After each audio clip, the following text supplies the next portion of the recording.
Even joy feels foreign, like it belongs to another version of you, one you're not sure you'll ever meet again. The Bible doesn't shy away from suffering. David cried out in despair. Job cursed the day he was born. And one of the shortest verses in the Bible tells us that Jesus wept. And still, we feel pressure to hold it together. Like pain is a weakness, not a part of life. But what if we stop pretending it doesn't hurt? What if we allow space for the ache without trying to fix it right away? Sometimes the most faithful thing you can do is admit that you're struggling, to stop trying to be okay and just be, to cry, to be angry, to feel lost. That's not failure, that's honesty. And honesty is sacred ground. Pain isn't just a nuisance to be solved, it's a messenger, a mirror, a portal. It reminds us that we are alive, that we care, that something deep inside us believes in goodness because we feel the absence of it so strongly. And while it might not make sense right now, it's not meaningless. There's something sacred about being fully present in the struggle. You don't have to rush through this. You don't need to have answers. You just need to breathe one breath at a time, one moment at a time.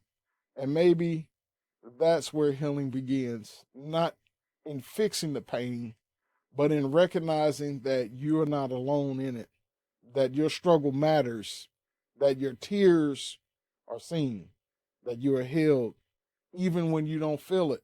Point of this is the question. It's not a question of logic, it's a question of survival. Because if there's no meaning, then what are we even holding on for? We're wired to search for purpose, especially in pain. We want to believe the tears we cry, the nights we can't sleep, the pieces we're trying to hold together, they matter somehow. That this isn't just some cruel cosmic mistake. But when you're sitting in the mess, in the middle of the ache, meaning feels distant, almost offensive sometimes. Because how can something so painful be allowed to have value? Maybe you've been there. Maybe you're there right now. And maybe the most honest thing you can do is admit, I don't know what this means. I don't see the point. I just want the pain to stop. That's not weakness, that's honesty. And believe it or not, that's the first crack where real meaning starts to seep in. You see, we often think meaning comes after the healing, that once we feel better, we'll look back and suddenly get it. But more often than not, meaning shows up in tiny ways during the pain, in the friend who texts you right when you're about to give up, in the way your heart softens toward someone else's suffering, in the strength you didn't know you had to face another day. We think we need big answers, but sometimes it's the small mercies that whisper, you're not alone.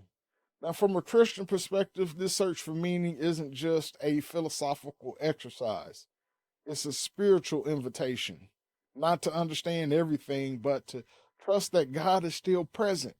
And even in the mess, that doesn't mean everything happens for a reason, but it might mean that nothing is wasted.